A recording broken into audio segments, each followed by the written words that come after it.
सावन समाप्त होने से पहले चुपचाप यह एक गुप्त जड़ अपने घर लेकर के आ जाना, छप्पर फाड़कर होगी धन वर्षा। जी हाँ भक्तों, इस पौधे की जड़ इतनी अधिक चमत्कारी है कि इसे घर लेकर आते ही आपको अपने जीवन के हर कष्टों से मुक्ति मिलने लगेगी। साथ ही भक्तों, आपको भगवान शिव के साथ साथ माता लक्ष्मी का भी आशीर्वाद प्राप्त होगा और आपकी हर मनोकामना भगवान शिव के आशीर्वाद से पूरी होगी।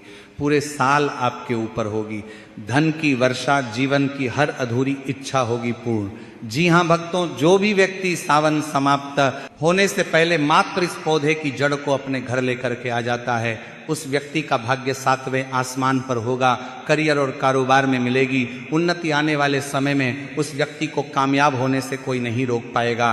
तो भक्तों, आप सभी की जानकारी के लिए बता दें कि भगवान भोलेनाथ का सबसे प्रिय महीना यानी कि सावन का महीना बस कुछ ही दिनों में समाप्त होने वाला है। यानी कि सावन महीने के पूर्ण होने में बस कुछ ही दिन शेष रह चुके हैं। और अगर आप भी सावन के महीने के समाप्त होने से पहले यदि उस पौधे की जड़ को अपने घर लेकर के आ जाते हैं तो मात्र इतना ही करने से आपको साक्षात भगवान शिव की कृपा तो प्राप्त होगी ही और माता लक्ष्मी का आशीर्वाद भी पूरे साल भर आपके ऊपर बना रहेगा।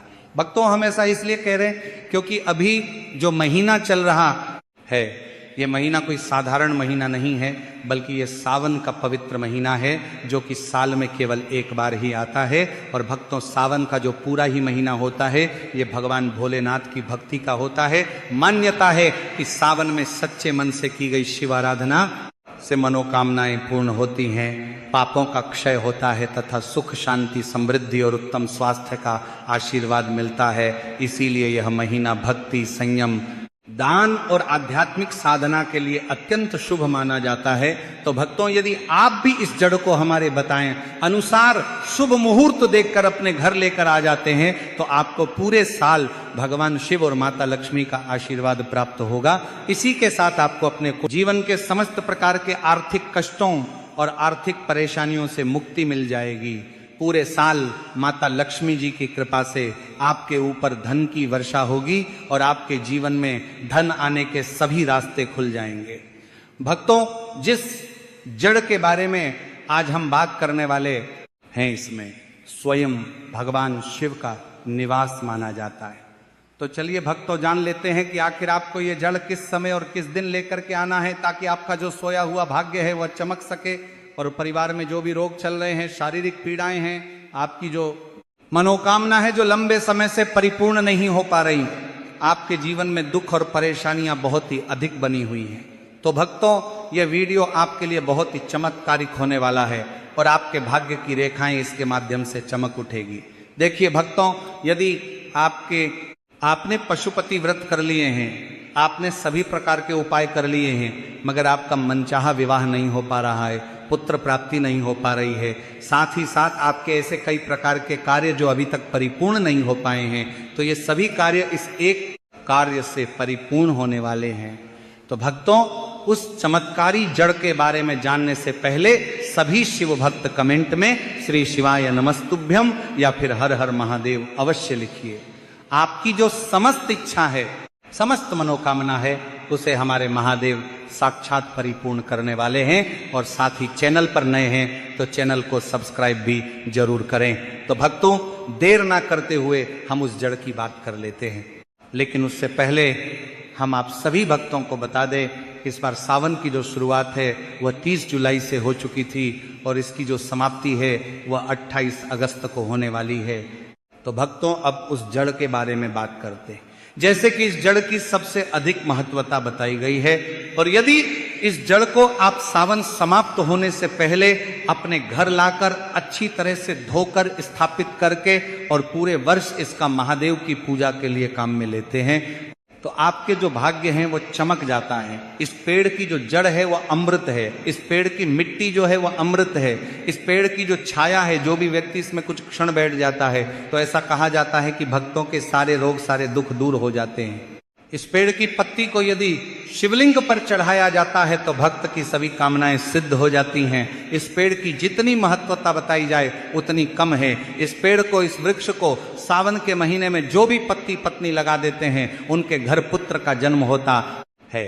यदि लंबे समय से संतान प्राप्ति नहीं हो पा रही है, संतान सुख नहीं मिल पा रहा है, तो ये सभी समस्याएं भी समाप्त होती हैं।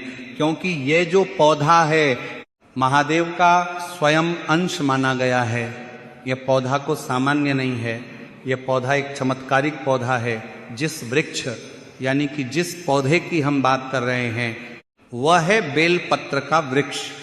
भक्तों, सावन का पवित्र महीना कुछ ही दिनों में समाप्त होने वाला है और सावन समाप्त होने से पहले ही आपको बेलपत्र की वृक्ष की जड़ को अपने घर लेकर के आ जाना है। यानी कि आपको बेलपत्र का जो वृक्ष है इससे तोड़ के लानी है और इसे आपको अपने घर लाकर अच्छे से इसे साफ सुथरे पानी से धो लेना है। देखिए, ये जो बेलपत्र की जड़ आप लेकर के आएंगे तो इसे आपको शुभ तिथि में लेकर के आना है। तो भक्तों, बेलपत्र की जड़ को लेकर के आने से पहले आपको बेलपत्र की पत्तियों को तोड़ने और इस जड़ को लाने से जुड़े कुछ नियम भी जान लेना चाहिए।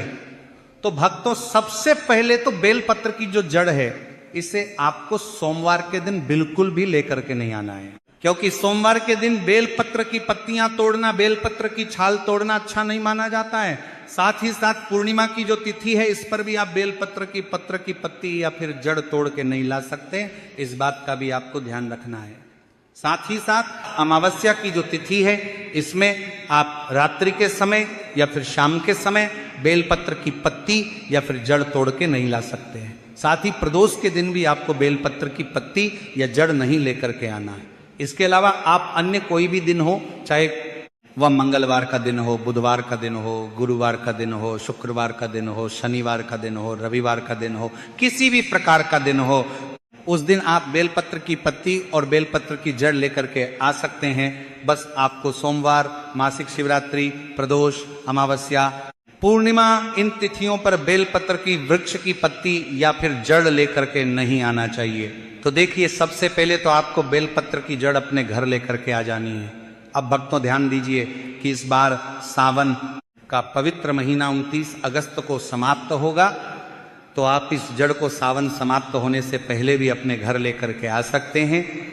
लेकिन सावन के अंतिम सोमवार जो कि 24 अगस्त को है, साथ ही प्रदोष की तिथि और सावन पूर्णिमा पर आपको यह जड़ लेकर के नहीं आना है। और यदि आप चाहे तो सावन में भी इस जड़ को लेकर के आ सकते हैं। बस आपको जो हमने आपको कुछ विशेष दिन बताए हैं इनमें बेलपत्र की जड़ को लेकर के नहीं आना है और आप किसी भी दिन लेकर आ सकते हैं। तो देखिए भक्तों, यदि आप हो सके तो इस जड़ को सावन समाप्त होने से पहले ही लाने की कोशिश करें। यानी कि आपको इस जड़ को 29 अगस्त से पहले ही लाने की कोशिश करना है। और भक्तों, सावन के महीने में या सावन के बाद आपको इस जड़ को हमारे बताए अनुसार प्रयोग करना है। तो देखिए भक्तों, जो लोग सावन में इस जड़ को लेकर के आना चाहते हैं तो उन्हें इन तिथियों में नहीं लेकर के आना है। और भक्तों, एक और बात का ध्यान रखें कि यदि आप ये जड़ सावन समाप्त होने से पहले लेकर के आए, लेकिन इसका प्रयोग आप सावन के महीने में किसी भी दिन या फिर सावन समाप्त होने के बाद भी कर सकते हैं। तो भक्तों, सबसे पहले तो आपको बेलपत्र के वृक्ष की जड़ को अपने घर लेकर के आना है और आपको इसे अच्छे से साफ सुथरा करके शिव मंत्रों का वंदन करना है। आपको श्री शिवाय नमस्तुभ्यम या फिर ओम नमः शिवाय इस मंत्र का लगातार जाप करते रहना है। तो देखिए, सबसे पहले तो आप जो बेलपत्र की जड़ लेकर के आए थे इसे आपको किसी भी कपड़े में बांध लेना है। अब देखिए, बेलपत्र की जड़ को किसी भी कपड़े के ऊपर रखने के बाद इसके बाद आपको कोई सा भी एक पत्थर लेना है। आपको मात्र एक छोटा सा पत्थर लेना है और जो आपने पत्थर लिया है उस पर आपको गंगा जल या फिर किसी भी प्रकार का शुद्ध जल थोड़ा सा डाल देना है। और जो आपके पास बेलपत्र की जड़ थी, बेलपत्र के वृक्ष की जड़ थी, उसे आपको इस पत्थर के ऊपर घिसना है। यानी कि आपको बेलपत्र के वृक्ष की जड़ अपने घर लेकर के आनी है। इसके बाद आपको किसी भी प्रकार का पत्थर लेकर के उस पर आपको गंगा जल या फिर किसी भी प्रकार का अन्य जल छिड़क करके इस पर ही आपको जो आप बेलपत्र के वृक्ष की जल लेकर के आए हैं उसे घस के चंदन के रूप में तैयार करना है। अब आपको ये जो चंदन है, इसे आपको 29 अगस्त तक किसी भी दिन या सावन के बाद पड़ने वाले सोमवार पर लेकर के पहुंचना है। भगवान शिव के मंदिर में ध्यान दीजिए भक्तों, ये सावन का महीना बहुत ही खास है, क्योंकि ये भगवान शिव का सबसे प्रिय महीना है, जो कि साल में केवल एक ही बार आता है। तो इस जड़ से चंदन तैयार करके इसे आपको भगवान शिव के प्रिय दिन सावन सोमवार या किसी भी दिन लेकर के पहुंच जाना है भगवान शिव के मंदिर में। और शिवलिंग पर आपको इस चंदन से या तो त्रिपुंड का निर्माण करना है, या फिर इसी चंदन से आपको शिवलिंग पर ओम का निर्माण करना है, या फिर जो भी व्यक्ति शिवलिंग पर भगवान शिव की आंखों को उभार देता है इस चंदन से, तो उसका जो बुरे से बुरा समय है वह सभी अच्छे समय में बदल जाता है। कहाँ जाता है? महादेव उसे दर्शन देते हैं, गले लगाते हैं और उसके मन की जो कामना है उसे सिद्ध कर देते हैं। तो आपको बेलपत्र के वृक्ष की जड़ लेकर के आनी है और इसका चंदन बना करके आपको भगवान शिव की शिवलिंग पर इसे लेपित करना है।